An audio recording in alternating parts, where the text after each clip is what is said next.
Hey guys, it's Angie from Suburban Survival Guide. We're back with our 2XL farm models. It's been 36 days, and as you can see, they've grown immensely in 36 days. It's going crazy. Everything this far has been extremely easy to maintain. Every other week we've been putting in nutrients. We adjust the lighting as they need to go up and go down. It's been really just a simple process. I've been so impressed. The Farm XL, when ordered, came really quick, just a matter of 3 or 4 days in the mail.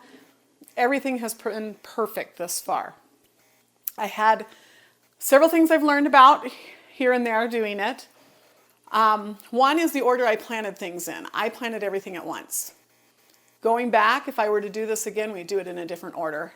You can see my tomatoes they're huge, they're doing beautiful. If you'll notice, my hand in this picture next to the tomato shows you how big they are. But I have a large woman's hand. So I wear the large woman size gloves.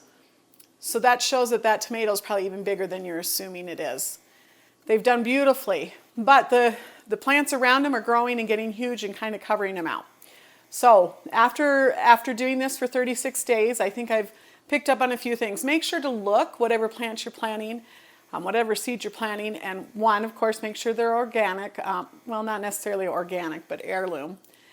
Organic doesn't necessarily mean the same thing we think it does. It usually just means heirloom.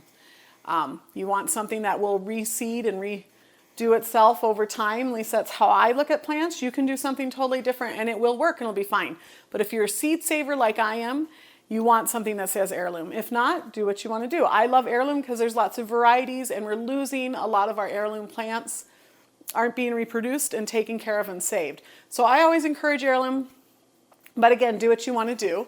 But I did notice that I should have planted, our peppers should have been done, I would say, looking at them, probably 2 weeks before everything else. If I were to do it again, I'd plant the peppers, then I'd wait 2 weeks and I would plant the tomatoes, and then I'd probably wait, I don't know, half a week to a week and plant the cucumbers.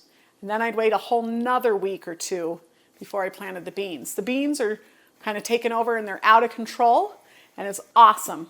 If you'll notice looking at these beans, we're already getting some flowers on some of them, which is exciting because we're only 36 days into it. There's no way my beans in my garden would be putting on flowers this early. So that is an amazing thing that I've noticed with the Farm 2XL. We did early on have some plants that were starting to get their leaves were yellow, mostly in the beans and the cucumbers. None of the tomatoes or peppers had this problem, but they were yellow and they had green veins through them, which usually means they're lacking something.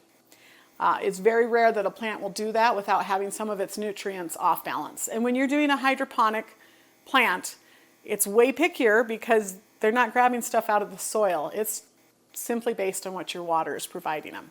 All I ended up doing was adding that first week a half a capful more of our nutrients that came from Aerogarden. And then after that, I've been doing 2.5 capfuls every other week instead of 2 capfuls. 2.5 seems to be the magic number. They're doing great. A few of the cucumbers, older leaves, still have some kind of like a crunchiness to them. The ones that were yellow, they've perked back up and they're doing great. But all their new leaves are doing wonderful, and all the ones that weren't struggling before are doing wonderful. If you'll notice on one of my cucumber plants is starting to get the curly tendrils already forming. It's just been a huge amount of progress. When you buy plants from a garden store, they're already in this process. They've already been planted for you weeks before, and you're putting them in your ground, and it still takes weeks more to get to this point. So the fact that I did it from seed in 36 days and they're already to this point, it's a pretty amazing thing. I've really enjoyed it. I love how easily it is to move the lights up and down. I've loved just how, I've only had to refill the water, I think, twice, maybe once since we started this. But as their roots grow, and I'll pick these up so you can see, you'll notice these roots are getting thick and they're going to go crazy because they're in water and they're just doing wonderful and nothing's there restricting them. As they grow and they fill in the area, you're going to have to water a lot more. I've noticed that on my smaller Harvest and Bounty and those ones that I've had from Aerogarden, that that as the roots fill in, you have to water a lot more. So it won't probably be a once a bi-weekly thing. It might be every other day. It might, if they get too full.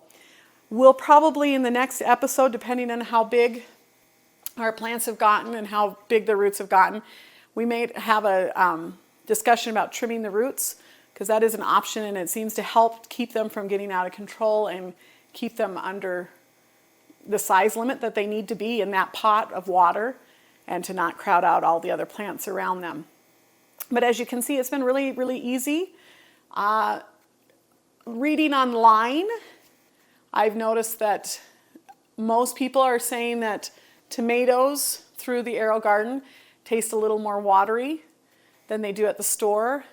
But they also speak about adding CalMag to the water, because outside I know when I plant, my tomatoes require calcium and magnesium to get the flavor they need, to get, keep blossom and rot away. And peppers require the same things that tomatoes do. So we'll be probably waiting another 2 weeks, and then I will start adding CalMag to the water. We'll do nutrients 1 week, that the next week, nutrients 1 week, that the next week. So that by the time the tomatoes start coming on, they should have some good flavor to them, have healthier plants, but we'll wait and see. I'll give it 2 weeks, I'll check again and see where the plants are at. If they look like they might be starting to form blossoms soon, we're going to put that on, because I don't want my tomatoes forming without having sucked all that in as they're forming. I don't know what more to suggest as far as the beans go. I've been trying to trail them and trellis them. They're bush beans, but they still need some room. They do seem to be taking over the farm, but we'll give it another month and we'll see. I'm really excited about beans, and I'm hoping we can do them, but tomatoes are my number one object here, tomatoes and peppers. They are the ones that bring me most joy.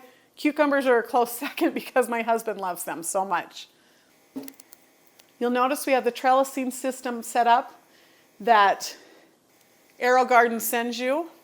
It is slightly expensive, and they only send you one for each side. And I'm not so sure I want to spend that much money to do probably 2 or 3 more on each side as these plants grow. So probably in the next month or so, we'll be looking into options, whether they're homemade options or if there are other things out there we can buy, and see what we can do. My husband does own a 3D printer, so I might be having him look into clips to maybe put on the side of our supports that hold up the whole system, and see if we can't use those clips to hook our own trellises to. Outside, I enjoy using butcher's twine. It's biodegradable, so I know if I throw it away or put it in the compost bin, it's going to break down, or if it gets mixed into our garden. So, and I know I'm not hurting anything by having that there, and I can make it as tight or as loose as I want it to be. I really love using a thicker butcher's twine. So I'm going to see if he can come up with some sort of a clip that can go on the side of our Farm XL so I can tie to that. I just think it's a better option. I think they'll be more supportive. I love the magnet that is on these clips from Aerogarden, but I also don't love the magnet. It's strong, but it's not strong enough. There's been a couple times when I was trying to move it that when I bumped it, it fell, and the whole thing fell off really easy. And that concerns me as our plants grow, that it might be too much pressure on those magnetic clips that go onto the side of the Aerogarden. So we're going to look into that and see what we can come up with as far as adjusting options there, and try them out and see what we find is best. It'll probably be hit or miss, but right now I only have good things to say about this. I've had a really great experience. It's doing really well, and it's super easy. I think it's a great option. And if you guys are serious about it, watch for sales. I'm going to have a little forest growing down here by the time we're done, and it'll be the middle of winter snowing outside. And that makes me happy. Good to see you guys. Check in probably another month, and we'll see what we can do. Thanks.